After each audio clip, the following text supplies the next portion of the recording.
Então, vamos lá, né? Continuar. Deixa eu ler de novo aqui então essa parte da mulher e do marido, para que eu possa falar disso uma vez só, tá? Assim, um vídeo só sobre isso, tá? Ele diz assim: as mulheres. Deixa eu só explicar um pouquinho antes para a gente entender. Paulo vai dar agora uma série de orientações para as pessoas que frequentam as igrejas de Éfeso. Né? Sabe, lembra que eram igrejas, aliás, as igrejas daquela região, né? Você lembra que Éfeso é uma carta circular que foi para várias pessoas. Então ele vai dar orientações para essas pessoas agora. Então ele vai dizer assim: olha, mulheres façam isso, maridos façam aquilo, filhos façam isso, pais façam isso, servos façam aquilo, senhores façam isso. Ou seja, todo mundo que frequenta a igreja, todo mundo era mãe ou pai, ou mulher ou marido, ou filho ou filha, né? Ou servo ou senhor, ou seja, todo mundo estava ali, né, enquadrado nessas questões aqui que ele dá, nessas orientações que ele dá. Então ele diz assim, ó: as mulheres sejam submissas ao seu próprio marido como ao Senhor, porque o marido é o cabeça da mulher, como também Cristo é o cabeça da igreja, sendo este mesmo o salvador do corpo. Como, porém, a igreja está sujeita a Cristo, assim também as mulheres sejam em tudo submissas ao seu marido. O que a gente tem que entender aqui é o conceito de submissão. É isso que ele está falando, né? Nós podemos entender o seguinte: quando a gente pensa sobre missão, né? Eu não estou falando missões num aspecto missiológico, teológico, teologia de missões, não. Eu estou falando da missão.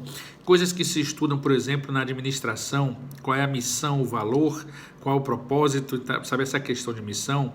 Missão significa a razão de existir. Então, por exemplo, quando a gente fala assim, qual é a missão da empresa tal? Qual é a missão do seminário, né? Betânia. A missão do seminário é formar pessoas e papapá, ou seja, qual é a razão dele existir? Então a missão é essa. Qual é a razão de existir? Qual é a missão do marido? A missão do marido é ser o sacerdote do lar. Essa é a missão do marido. E qual é a missão da esposa? A submissão, ou seja, a missão maior do homem, ser o sacerdote do lar, e a mulher está submissa, ela está abaixo, ela tem uma missãozinha que é, né, abaixo da missão dele. A missão, a submissão é isso: fazer com que o marido cumpra a sua missão. Mulheres, sejam submissas ao marido. O que significa isso? Mulher seja o soldado e o marido seja o general? Não, claro que não. Isso significa o seguinte: mulher, o seu marido tem uma missão de ser o sacerdote do lar. E a sua submissão é fazer com que ele cumpra a missão dele. Então por isso que a Bíblia chama a mulher de ajudadora, de companheira. É isso, entendeu? É por isso que chama assim. Ela vai ajudar o seu marido a cumprir a missão dele de ser o sacerdote do lar. É muito forte isso, né? Assim, para o marido, muito mais forte que para a mulher, né? A gente tem entendido isso muito errado. A gente tem entendido isso nos anos como se a mulher fosse assim, submissa, fosse ser um capacho que o homem pisa em cima. Claro que não é isso. Evidentemente não é isso, né?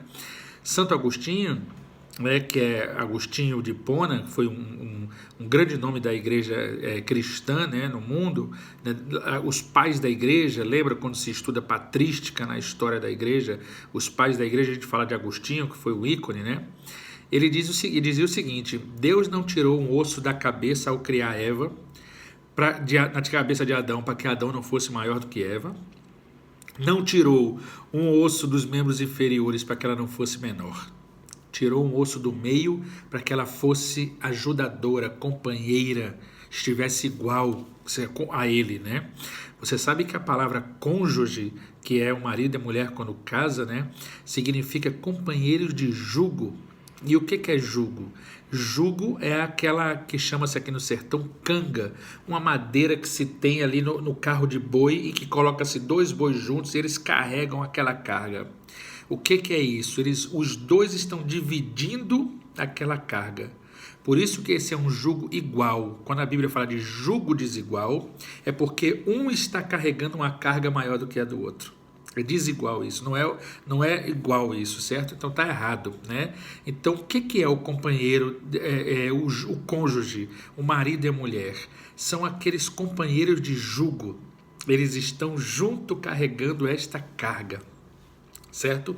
Isso é interessantíssimo, né? Estão carregando a carga juntos. Então, ele está dizendo aqui o seguinte: as mulheres sejam submissas ao seu marido, ou seja, vocês estejam vivendo ajudando ele a cumprir com a missão dele, certo?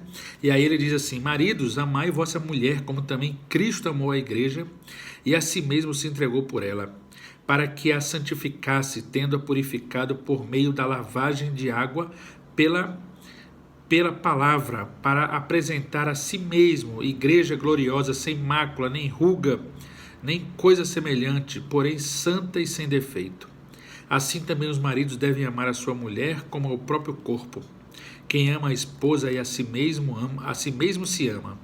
Porque ninguém jamais odiou a própria carne, antes a alimenta e dela cuida, como também Cristo faz com a igreja, porque somos membros do seu corpo. Eis porque deixará o homem seu pai e sua mãe, e se unirá à sua mulher, e se tornarão os dois uma só carne.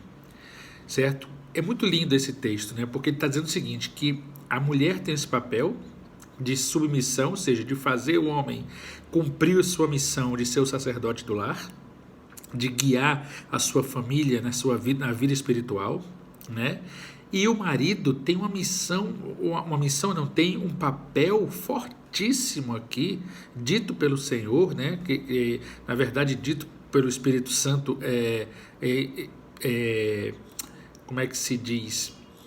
Inspirando Paulo a escrever, né? E nesse papel aqui é um papel dele ser alguém que vai amar a mulher como Cristo amou a igreja. Isso é muito profundo, gente. Porque ele está dizendo o seguinte: veja, meu irmão, como é que Cristo ama a igreja?